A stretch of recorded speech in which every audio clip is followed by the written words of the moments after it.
selamat datang di UTM Podcast. Bersama dengan saya, Rina Aprilia di segmen Rugat, Ruang Gagasan Dosen episode 3. Pertanggal 27 Oktober 2025, estafet kepemimpinan dekanat di Universitas Trunojoyo Madura resmi beralih ke kepemimpinan yang baru. Nah, melalui UTM Podcast, saya akan mengajak tretan UTM sekalian untuk menyelami lebih dalam salah satu dekan kita di Fakultas Pertanian. Selamat sore Bapak. Selamat sore. Selamat datang di UTM Podcast. Bagaimana kabarnya?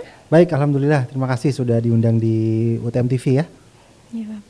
Sebelumnya saya ucapkan selamat kepada Profesor Dr. Zainul Hidayah SPI MAPP SE atas pelantikannya sebagai Dekan Fakultas Pertanian Universitas Trunojoyo Madura periode 2025 sampai 2029. Terima kasih. Saya juga mengucapkan terima kasih Bapak atas menyempatkan waktu di podcast kami. Sebelum kita berbicara lebih jauh soal arah dan rencana ke depannya, bagaimana perasaan Bapak sih pertama kali diamanahi untuk mengemban jabatan baru ini? Baik, terima kasih. Jadi alhamdulillah perasaan saya senang ya karena diberi kepercayaan oleh pimpinan universitas untuk mengemban estafet kepemimpinan di Fakultas Pertanian. Karena memang sejak saya menjadi dosen di UTM, waktu pengabdian saya itu banyak dihabiskan di LPPM gitu ya. Jadi baru kesempatan ini saya bisa mengabdikan tugas saya yang baru di fakultas begitu. Nah, sebagai dekan baru nih Bapak, tentunya sudah menyiapkan berbagai langkah strategis atau visi misi utama Bapak gitu untuk Fakultas Pertanian selama masa jabatan ini. Ya. Mungkin bisa dijelaskan Bapak apa saja. Baik, jadi ada beberapa hal yang ingin saya sampaikan ya. Pertama berkaitan dengan visi ya. Jadi secara umum mungkin visi yang saya gagas itu adalah turunan dari visi universitas gitu ya. Kalau boleh saya bacakan secara lengkap. Jadi visi yang akan saya jalankan adalah Fakultas Pertanian menjadi lembaga pendidikan tinggi pertanian bidang pertanian, kelautan dan perikanan yang unggul, memperoleh rekognisi internasional, berbasis riset dan pengabdian masyarakat serta berkontribusi bagi pembangunan nasional. Itu visi besar yang ingin saya bangun begitu. Jadi sebagai lembaga pendidikan kita ingin memberikan pendidikan yang berkualitas tapi juga bisa berkontribusi bagi pembangunan nasional ya. Karena kan beberapa tahun terakhir ini kan terutama dengan pemerintahan Presiden Prabowo ini banyak program-program yang membutuhkan dukungan masyarakat secara luas. Dan saya ingin dengan visi fakultas ini kita bisa memposisikan diri menyukseskan program-program pemerintah tentu saja yang berkaitan dengan bidang pertanian, kelautan dan perikanan seperti itu. Sedangkan untuk misi ini yang lebih detail mungkin ya, ada 5 misi yang ingin saya jalankan. Yang pertama menyelenggarakan pendidikan tinggi yang berkualitas dibarengi dengan pembangunan kemahasiswaan yang komprehensif gitu ya, untuk menghasilkan lulusan yang kompeten dan berdaya saing global. Ya. Kemudian yang kedua sesuai dengan Tridharma gitu kan, harus dikembangkan atmosfer penelitian yang inovatif, strategis ya, kolaboratif dengan output yang mendapatkan rekognisi internasional seperti itu. Kemudian yang ketiga masuk juga dalam Tridharma, yaitu mengembangkan pengabdian dan pemberdayaan masyarakat gitu ya, melalui penerapan inovasi yang berdampak langsung bagi kesejahteraan masyarakat. Kemudian juga ini ada kaitannya dengan status UTM sebagai BLU gitu ya, sehingga visi yang keempat itu adalah Fakultas Pertanian juga bisa menjadi income generating faculty, artinya bisa membantu untuk mendatangkan pendapatan bagi universitas, tentu saja dari layanan-layanan yang berkaitan dengan bidang akademik dan non-akademik. Yang terakhir, untuk tata kelola, misi saya di fakultas adalah untuk memperkuat profesionalitas tata kelola fakultas dengan prinsip-prinsip yang efektif, efisien, akuntabel dan transparan. Jadi itu visi misi yang ingin saya deliver gitu ya selama masa kepemimpinan saya di Fakultas Pertanian. Baik, semoga visi misinya bisa sejalan dengan apa keinginan Bapak dan juga dari visi misi tersebut. Amin, amin, insya Allah. Oke, setiap kepemimpinan ini pasti kan punya tantangannya ya Bapak. Iya, betul. Dari sudut pandangan Bapak, apa tantangan terbesar yang saat ini dihadapi oleh Fakultas Pertanian sendiri? Mungkin menurut Bapak apa sih yang perlu diatasi dari tantangan yang sedang dihadapi Fakultas Pertanian seperti itu? Iya, baik, terima kasih. Kalau saya rasa memang tantangannya itu lebih bersifat kepada tantangan eksternal ya. Karena begini, perlu kita akui bahwa minat Gen Z gitu ya, mahasiswa-mahasiswa baru yang Gen Z ini ke bidang-bidang pertanian itu relatif lebih rendah dibandingkan dengan minat mereka untuk belajar di prodi-prodi yang berkaitan dengan teknologi gitu ya. Betul sekali. Sehingga memang tantangan yang dihadapi oleh saya itu sebagai pimpinan di Fakultas Pertanian itu untuk membangun sebuah strategi ya agar minat Gen Z untuk belajar di bidang-bidang pertanian itu bisa meningkat. Dan ini tentu saja membutuhkan terobosan-terobosan ya, inovasi-inovasi di bidang metode-metode pembelajaran yang harus bisa menyesuaikan dengan pola pikir dan juga cara pandang dari Gen Z itu. Karena perlu kita juga akui bahwa Gen Z itu memandang pertanian itu sesuatu yang berkaitan dengan hal-hal yang tanda kutip ya, itu berat gitu ya, kayak harus turun ke lapang, bertani, pergi melaut gitu kan. Padahal di situ sebenarnya banyak hal-hal menarik yang bisa dipelajari gitu ya. Misalnya di bidang pertanian itu sekarang kita sudah banyak mengenal, di YouTube juga sudah banyak ya, di TikTok juga sudah banyak itu bagaimana memanfaatkan teknologi yang sederhana di daerah, di pekarangan, di area rumah-rumah yang lahannya sempit itu untuk bertanam. Kemudian untuk berbudidaya, baik itu budidaya di pot gitu kan, atau juga mungkin di budidaya perikanan yang dengan bantuan-bantuan teknologi. Itu yang menjadi tantangan ya, meningkatkan minat para Gen Z untuk belajar di bidang pertanian dan perikanan serta kelautan. Itu tantangannya begitu. Mungkin sekarang juga kan banyak juga maba yang sudah ke pertanian gitu Pak. Ya, saya melihat maba tuh sangat banyak gitu yang menuju ke Fakultas Pertanian seperti itu. Mungkin sekarang UTM TV kan, maksud saya UTM itu sekarang kan sebagai universitas yang memiliki target besar pastinya Bapak. Ya.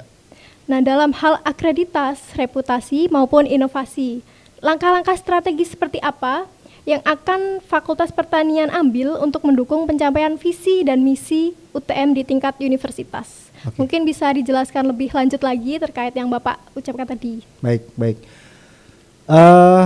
Sebenarnya modal dari Fakultas Pertanian itu sudah cukup bagus ya, karena begini, sudah ada beberapa prodi yang terakreditasi unggul gitu ya. Misalnya adalah dari prodi ilmu kelautan, kemudian prodi agribisnis, dan prodi agroekoteknologi itu sudah terakreditasi unggul. Bahkan agribisnis ya itu sudah mendapatkan akreditasi internasional FIBA-A. Ya.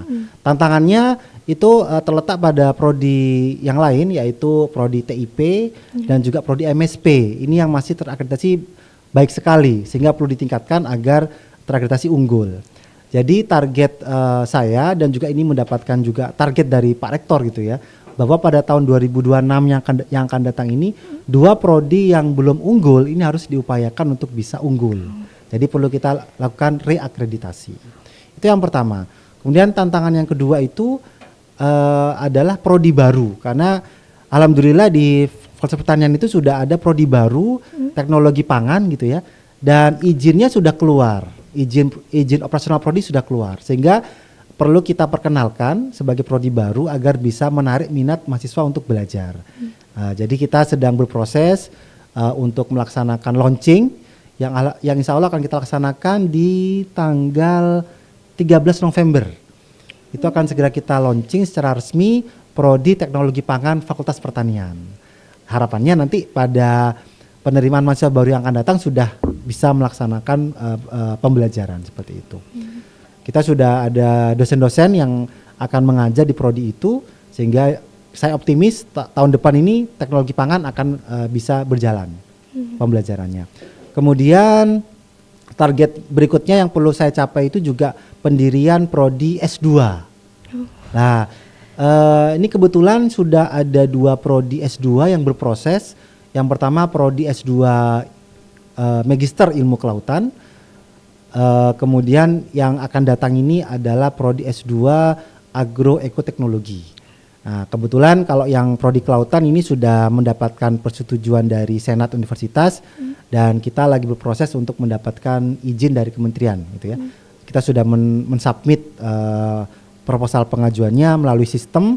Nanti ini kita tinggal menunggu hasil review dan kemudian tinggal proses perbaikan dan seterusnya. Saya optimis di 2026 juga bisa keluar izin prodinya.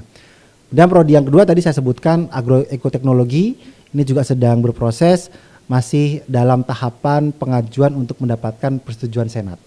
Begitu. Kita upayakan di tahun ajaran baru tahun depan itu sudah dua-duanya ini bisa mendapatkan izin dan bisa segera beroperasi. Seperti itu, Mbak.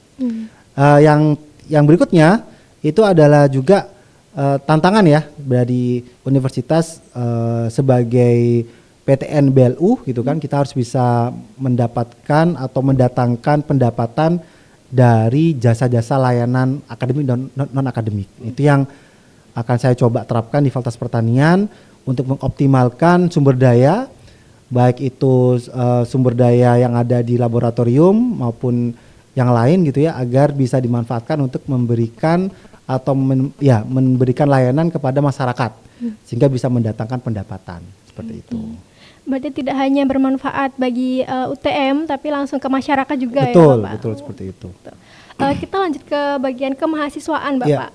Nah, apa menurut Bapak peran utama dari Ormawa atau organisasi mahasiswa ya Pak dalam mendukung visi fakultas dan bagaimana Bapak akan memberikan ruang serta dukungan bagi mereka untuk berkembang? Ya, baik, tentu saja fakultas sangat memperhatikan ya perkembangan dari Ormawa ini sebagai wadah bagi mahasiswa untuk menyalurkan kreativitasnya, minat dan bakatnya juga. Dan saya berkomitmen untuk selalu mendukung kegiatan dari Ormawa ini. Dan juga kalau kita lihat di beberapa tahun terakhir ini prestasi mahasiswa Fakultas Pertanian itu sudah sangat banyak ya. Setiap bulan itu pasti ada mahasiswa kelompok baik itu individual maupun kelompok mahasiswa itu yang mengikuti ajang gitu kan, perlombaan dan mendapatkan hasil yang bagus. Dan ini juga tidak lepas dari peran Ormawa. Oleh karena itu saya berkomitmen untuk terus memberikan dukungan begitu ya, agar lebih berprestasi khususnya di ajang-ajang resmi yang menjadi tolak ukur bagi aktivitas mahasiswa. Itu biasanya kan ada ajang resmi yang diselenggarakan oleh kementerian gitu ya. Lomba-lomba dari kementerian yang untuk memacu prestasi mahasiswa seperti misalnya PKM gitu ya, dan juga ajang-ajang resmi lainnya. Seperti itu, Mbak. Dan juga tidak lepas dari ini ya, dari BEM fakultas ya. Ya, betul. Yang perlu kita berikan support yang bagus sehingga bisa mengembangkan minat dan bakat mahasiswa agar bisa lebih terus berprestasi. Seperti itu, Mbak. Sebagai penutup nih Bapak, apa pesan utama Profesor yang ingin disampaikan kepada seluruh sivitas akademika, baik dosen, staf maupun mahasiswa dari Fakultas Pertanian? Baik, jadi mungkin harapan saya ya, karena untuk bisa menjadi sukses itu butuh kolaborasi ya. Jadi saya sangat mengharapkan kepada para dosen, staf dan mahasiswa itu untuk bersama-sama satu hati gitu ya, atau satu tujuan gitu kan, untuk memajukan fakultas kita. Karena tanpa ada kerjasama dan kolaborasi itu akan sangat sulit bagi kita untuk maju gitu ya. Betul. Mari kita bergandengan tangan gitu kan, maju bersama-sama untuk menyukseskan visi misi Fakultas Pertanian ya. Kalau visi misi ini bukan visi misi saya pribadi, tapi ini menjadi visi misi dari lembaga yang perlu mendapatkan dukungan dari semua pihak begitu. Untuk ini agak spesifik Mbak ya, mungkin untuk para mahasiswa gitu ya, untuk mahasiswa ini untuk bisa terus belajar gitu ya, dan berkembang bersama fakultas kita. Sekarang mahasiswa sudah banyak akses ke berbagai teknologi teknologi maju, baik itu teknologi digital, AI dan seterusnya. Dan jangan sampai itu hanya berhenti untuk kesenangan belaka gitu kan. Tapi harus bisa digunakan untuk mendukung kegiatan akademik, ya, proses pembelajaran di kelas begitu, dan juga di laboratorium untuk praktikum begitu. Itu harapan saya dari kepada para mahasiswa gitu, supaya bersemangat terus gitu kan. Karena kalau untuk masa belajar di perguruan tinggi itu kan sebentar, hanya 4 tahun, tapi sangat menentukan masa depan gitu ya. Jadi sayang kalau hanya dimanfaatkan hanya untuk menghabiskan waktu atau hanya untuk bermain-main gitu ya. Perlu diisi dengan hal-hal yang bermanfaat. Dan ini mari kita bersama-sama dengan semangat yang semangat yang kuat gitu ya, untuk memajukan Fakultas Pertanian seperti itu. Seru sekali untuk perbincangan podcast kita pada kali ini. Catatan UTM kita jadi mempunyai pandangan baru nih terkait bagaimana sih arah baru untuk Fakultas Pertanian ke depannya. Terima kasih kepada Profesor Zainul atas kehadirannya di podcast kami. Dan juga jangan lupa untuk Catatan UTM follow akun sosial media kami di Instagram dan TikTok di @utmtv.official, dan jangan lupa juga untuk subscribe YouTube kami di UTM TV Official.